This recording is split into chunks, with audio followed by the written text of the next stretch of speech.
100 বরাদ্দ শূন্য, সোশ্যাল মিডিয়ায় পোস্ট করে দাবি ডেরেক ওব্রায়েনের। সংসদের ভিতরে শিকার মোদী সরকারের বলেই দাবি। কেন্দ্রীয় বঞ্চনার অভিযোগে চড়া সুর তৃণমূল সাংসদের। এর আগেই অভিষেক বন্দ্যোপাধ্যায় সংসদে শ্বেতপত্র চেয়ে সরব হয়েছিলেন।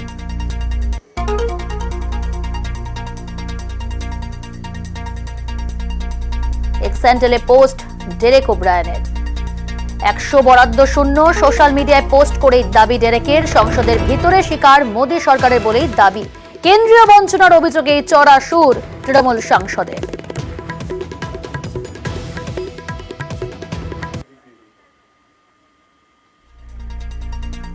এর আগে অভিষেক বন্দ্যোপাধ্যায় সংসদে শ্বেতপত্র চেয়ে সরব হয়েছেন। मैं बस इतना कह रहा हूं कि 2021 में आपने बंगाल में हारने के बाद आपने मनरेगा के लिए बंगाल में कितना पैसा दिया और आवास योजना में 2021-22, 22-23, 23-24 फाइनेंशियल वर्ष में आपने अगर साबित कर दिया व्हाइट पेपर रिलीज करके कि 10 पैसा दिया है, 10 पैसा। सर देखिए मैं व्हाइट पेपर मांग रहा हूं, ये चिल्ला रहे। अरे भैया व्हाइट पेपर दे दो, व्हाइट पेपर दे दो, कहानी खत्म। इनके पास कागज नहीं है और पूरा देश से कागज मांग रहा है सीए का नाम पे। ये बीजेपी है। অভিযোগে বারবার সরব তৃণমূল কংগ্রেস।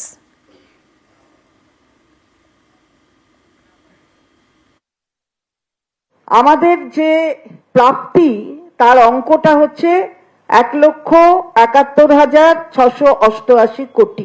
শ্বেতপত্র দিয়ে বলবেনটা কি? টাকা তো দেওয়া হয়নি। এটাই তো ঘটনা।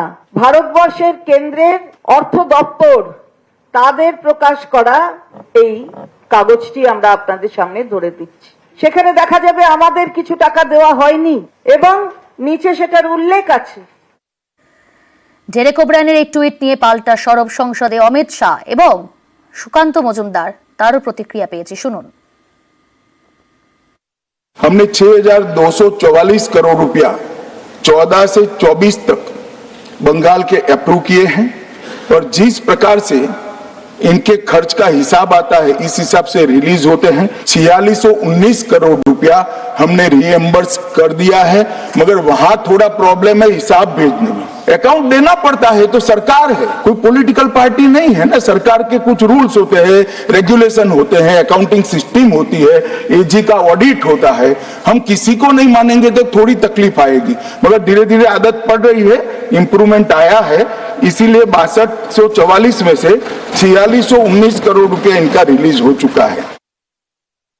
আমাদের পশ্চিমবঙ্গের নেতাদের দাবি হচ্ছে ওনাদেরকে অন্য জায়গায় আনপ্ল্যান্ড ওয়েতে টাকা দিতে হবে, সেই টাকা তারা লুট করে খাবে। জ্যোতিপ্রিয় পল্লীকের মতো সাম্রাজ্য বানাবে, আনিসুর থেকে শুরু করে শাহজাহান এরা তৈরি হবে। সেটা হবে না। জনগণের টাকা জনগণের কাজে হবে, জনগণের রাস্তা হবে, জনগণের রেল লাইন হবে। একটা জায়গায় আটকে আছে বিষয়টি যে আপনারা ইউটিলাইজেশন সার্টিফিকেট দিন, কেন্দ্র সরকার যে যে ব্যবস্থা নিতে বলেছে সেই ব্যবস্থা নিন। ব্যবস্থা নিলে 100 দিনের টাকা কাজ শুরু হয়ে যাবে। ব্যবস্থা নিচ্ছেন না বলে হচ্ছে না। ফিরলাম বিরতির পর। যে খবরে নজর ছিল আবারও নজর রাখবো। মন্ত্রিত্ব থেকে পদত্যাগ করছেন অখিল গিরি। দলের কড়া বার্তার পরেই পদত্যাগের ঘোষণা। কারা মন্ত্রীকে ক্ষমা এবং পদত্যাগের নির্দেশ দেওয়া হয়। গতকাল মহিলা রেঞ্জারকে হুমকি দেন মন্ত্রী অখিল গিরি এবং আজ অখিল গিরিকে ফোন করেন সুব্রত বক্সী। রেঞ্জারের কাছে ক্ষমা চাওয়ার নির্দেশ দেওয়া হয়, কিন্তু মন্ত্রিত্ব থেকে পদত্যাগ করছেন অখিল গিরি। কি বলেছেন এ বিষয়ে আগে শোনাবো। রাজ্য সভাপতি সুব্রত বক্সী ফোন করে তিনি জানালেন যে মন্ত্রিসভা থেকে পদত্যাগ করার জন্য। আমি পদত্যাগ পত্র লিখে ফেলেছি। কালকে যেহেতু বিধানসভায় মুখ্যমন্ত্রী আসবেন, আজকে রাত্রে আমি ওনার মেলে পাঠিয়ে দেবো।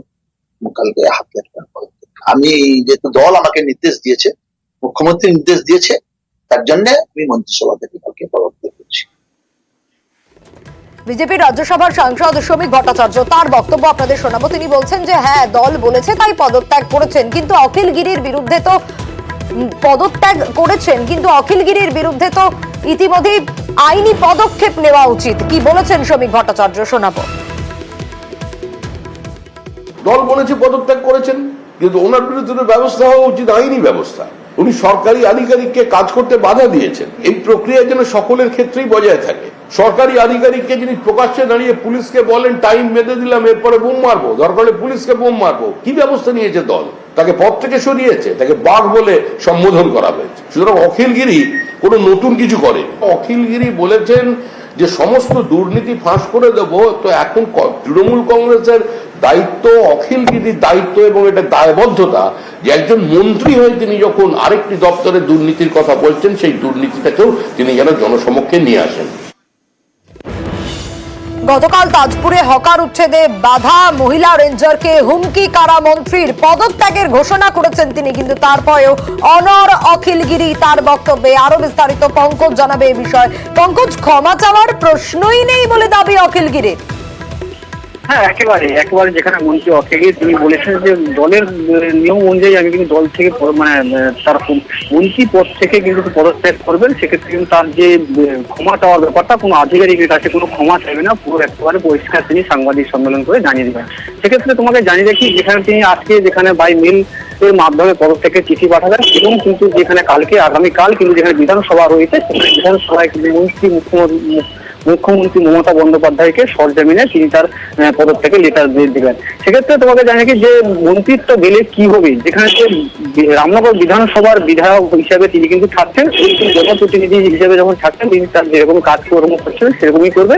কিন্তু তিনি আরো যেখানে ক্ষোভ প্রকাশ করলেন কিছুটা হলেও, তিনি বলছেন যে দলের কাছে এটা ক্ষোভ প্রকাশ করাটা তার স্বাভাবিক ব্যাপার, যেখানে তিনি বলছেন যে আমি কারো কাছে বা স্থানীয় বাসিন্দাদের কাছে পাশে থাকতে গিয়ে যদি এই কথা বলা হয়েছে তবে সেটা থেকে অনুতপ্ত, কিন্তু তা পরিষ্কার তিনি সেটাও জানিয়ে দিলেন যে অনুতপ্ত হয়েছি, কিন্তু তা বলে কোনো আধিকারিকের কাছে ক্ষমা চাইবেন না, পরিষ্কার জানিয়ে দিয়েছেন। এই নিয়ে কিন্তু যেখানে তাকে আজকে 3:45 নাগাদ তিনি নিজেই জানালেন, যেখানে সুব্রত বক্সী তাকে ফোন করেছিলেন যে দলের তার মন্ত্রিত্ব পদ থেকে ইস্তফা দেওয়ার জন্য, সেখানে কিন্তু বাই মেলের মাধ্যমে জানাবে এবং তিনি সরজমিনে কালকে বিধানসভা যেখানে রয়েছে সেখানে কিন্তু মুখ্যমন্ত্রী মমতা বন্দ্যোপাধ্যায়কে তার হাড় কপি দেবেন, এমনটা কিন্তু পরিষ্কার তিনি জানিয়ে দিলেন।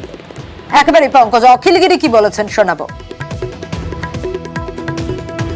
আমি কখনো আধিকারিকের কাছে ক্ষমা চাই না আমার রাজনৈতিক জীবনে, কোনদিন আধিকারিকের কাছে ক্ষমা চাই না, ক্ষমা চাওয়ার কোনো প্রশ্নই উঠে না। আমিও ওতে কোনো অনুতপ্ত নেই, আমি কখনো ভেঙে পড়ি না, আমি কখনো হতাশ। আমি নিজের জনপ্রতিনিধি হিসাবে লড়াই করবো, আমার কাছে যদি কোনো পদও না থাকে।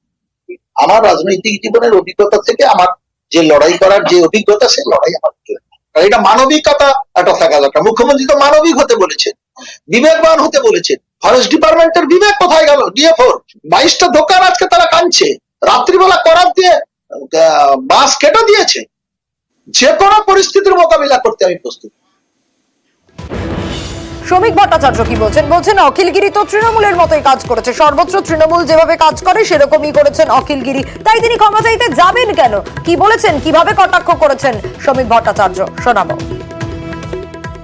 না, উনি ক্ষমা চাইতেন কেন? সর্বত্র তৃণমূল কংগ্রেস যে কাজ করে অখিলগিরিও সেই কাজ করেছে। বিভিন্ন সময় বিভিন্ন জায়গায় বিডিও এসডিও থ্রেট করা হচ্ছে, বিচারপতিদের হুমকি দেওয়া হচ্ছে, মানুষ তো ভয়ের আবহে আছে, গোটা প্রশাসন তো ভয়ের আবহে আছে, সরকারি আধিকারিকরা। অখিলগিরি প্রথম থেকে তৃণমূলে ছিলেন, সেজন্য তৃণমূলটাকে উনি জানেন, সেই জন্যই উনি ওনার মতো বিবৃতি দিয়েছেন।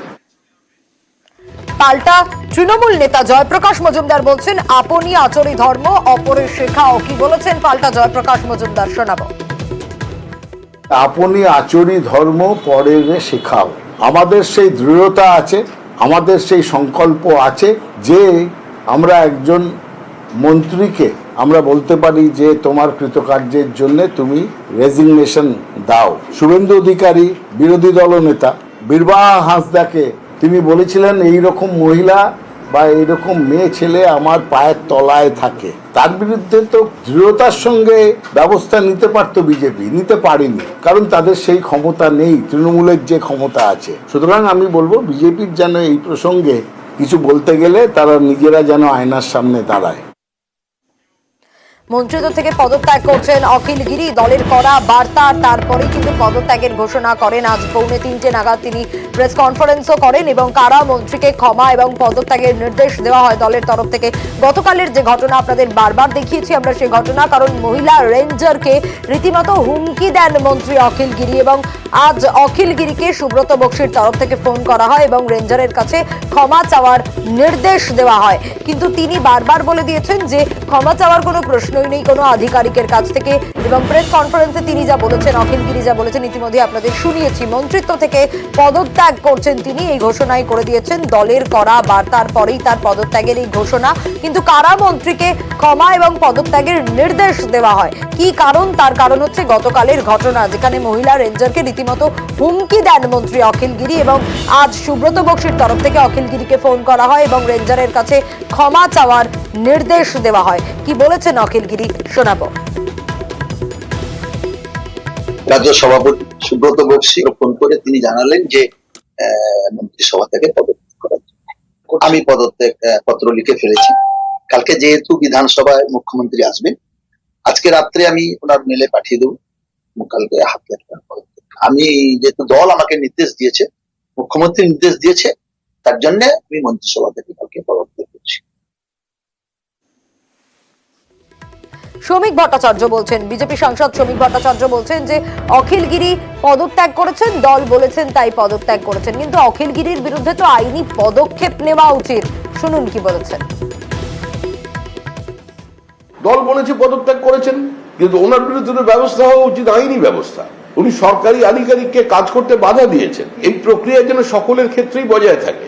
সরকারি আধিকারিককে যিনি প্রকাশ্যে দাঁড়িয়ে পুলিশকে বলেন টাইম বেঁধে দিলাম, এরপরে বোম মারবো, দরকার হলে পুলিশকে বোম মারবো, কি ব্যবস্থা নিয়েছে দল? তাকে পদ থেকে সরিয়েছে, তাকে বাঘ বলে সম্বোধন করা হয়েছে। সুতরাং অখিল গিরি কোনো নতুন কিছু করে।